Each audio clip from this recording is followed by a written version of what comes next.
Good morning, children. We were doing surface chemistry and we had started with the colloidal state of matter. And we have also finished with distinction between true solution, colloids, and suspensions. Now, as just reminding you that colloidal salts are made up of two phases. That is why they are known as heterogeneous systems. One is the dispersed phase and the other is the dispersion medium. Now, based on there are different ways by which colloidal salts have been classified. Now, we will be doing them one by one. Based on physical state of dispersed phase and dispersion medium. 1 minute.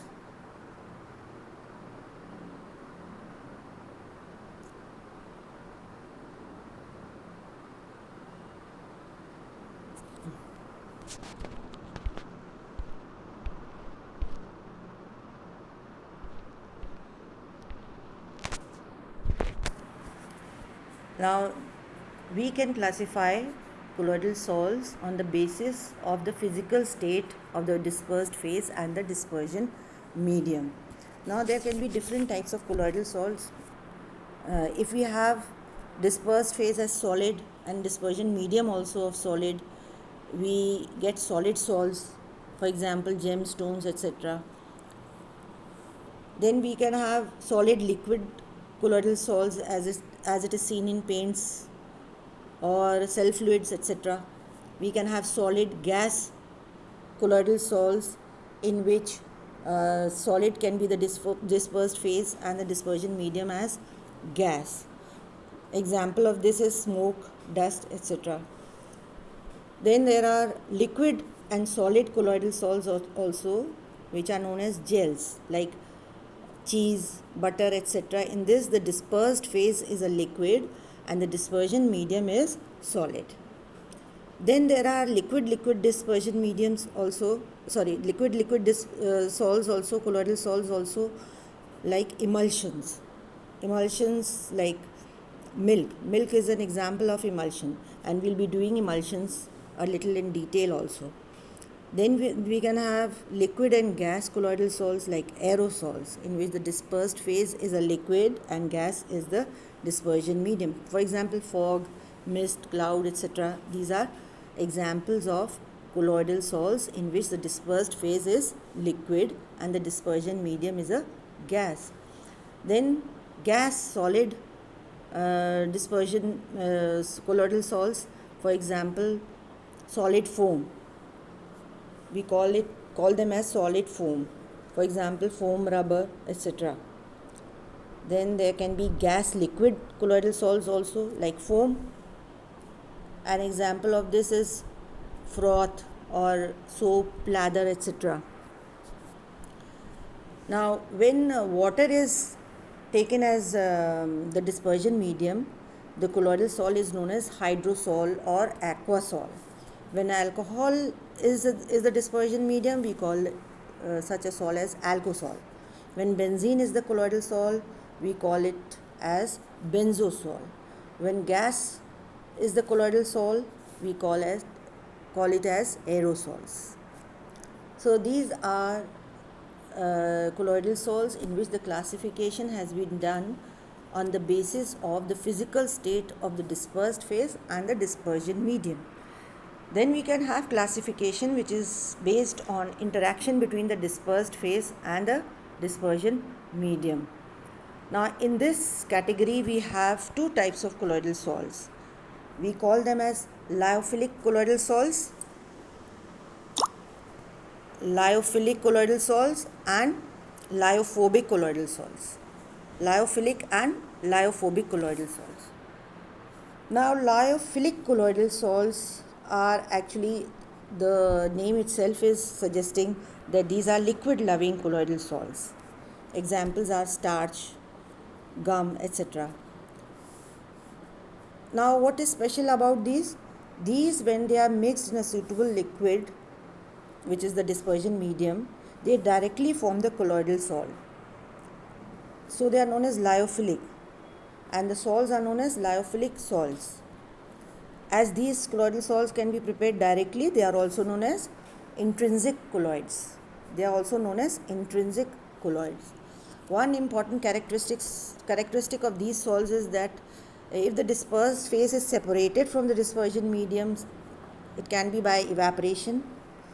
The salt can be made again by simply remixing with the dispersion medium and then shaking it. That is why they are known as reversible salts. These are quite stable and they cannot be easily precipitated.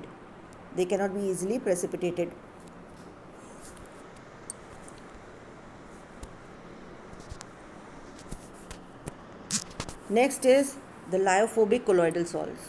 Now the lyophobic colloidal salts, the name is suggesting they are liquid hating.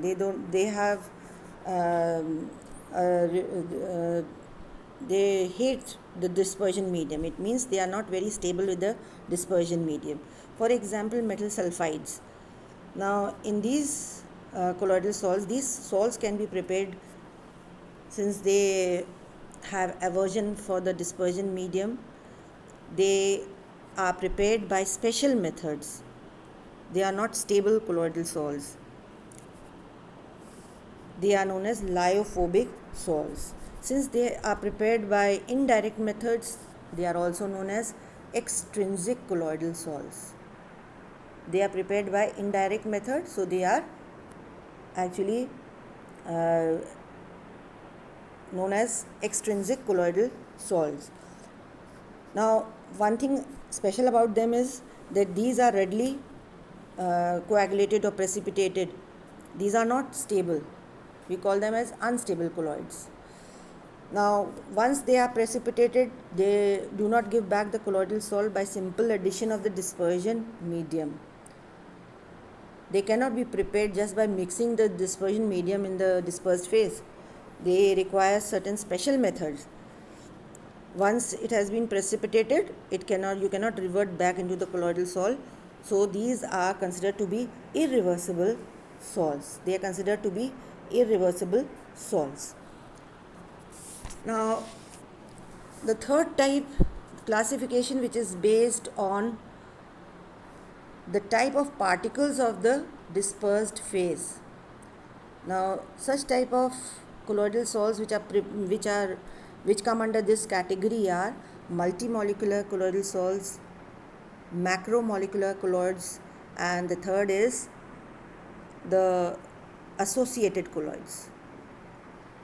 Multimolecular, macromolecular, and associated colloids. Now you get these terms in short notes in the exams, so you should be very clear about them. First is multimolecular colloids. Multimolecular colloids, these are actually, the colloidal particles are of a particular size, from 1 nm to 1000 nm. When on dispersion of a substance in the dispersion medium, a large number of atoms or small molecules of the substance whose diameter is less than 1 nm, when they come together, they aggregate together, they form species having size in the colloidal range.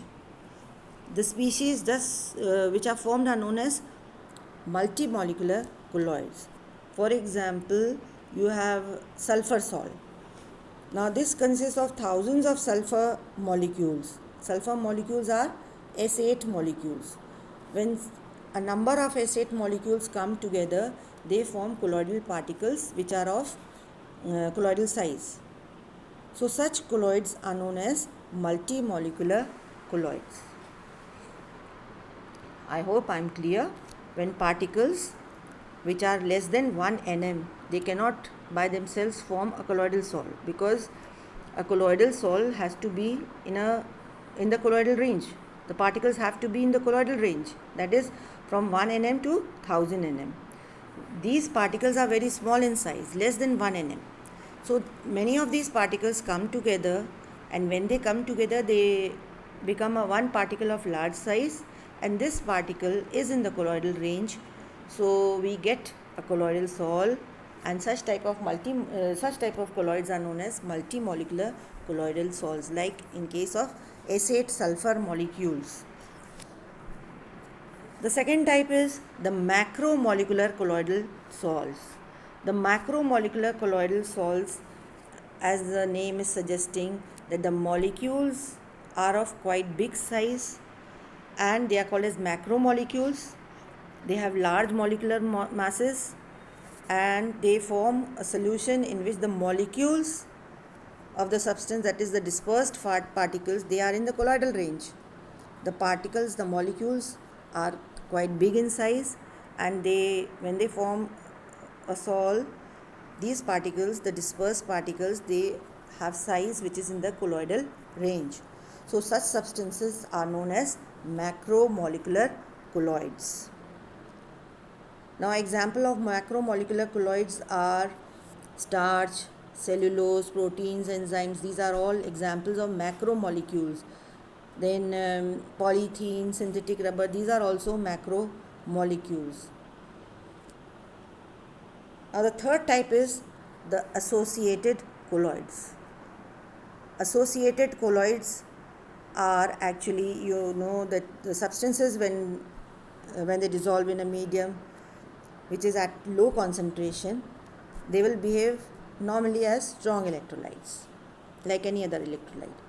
But at higher concentrations, they exhibit colloidal properties.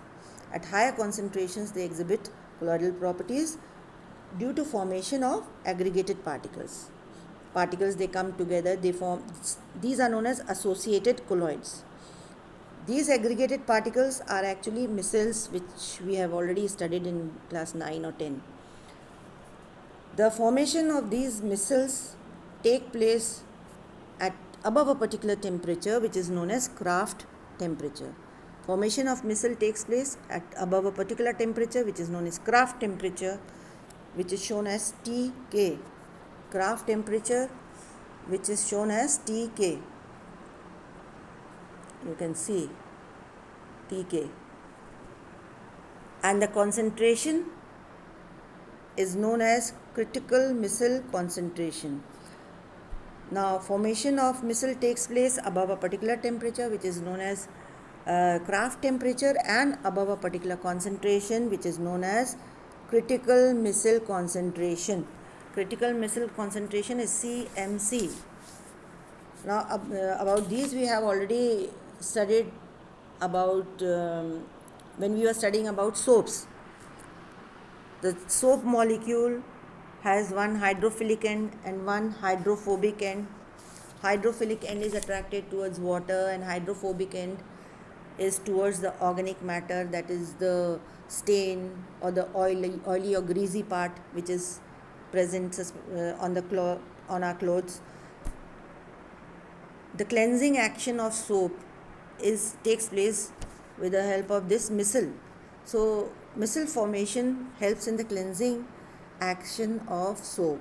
It has an important role in the cleansing action of soap, because when we rinse the clothes, what happens is the water molecule, since the one end of the micelle which has affinity for water, it moves out with the water when you rinse the cloth, and the hydrophobic end, which is present in the greasy part or the stain which is present on the clothes, it pulls along the stain and comes out with the whole of water soap molecule, and it is washed. The stain is cleared.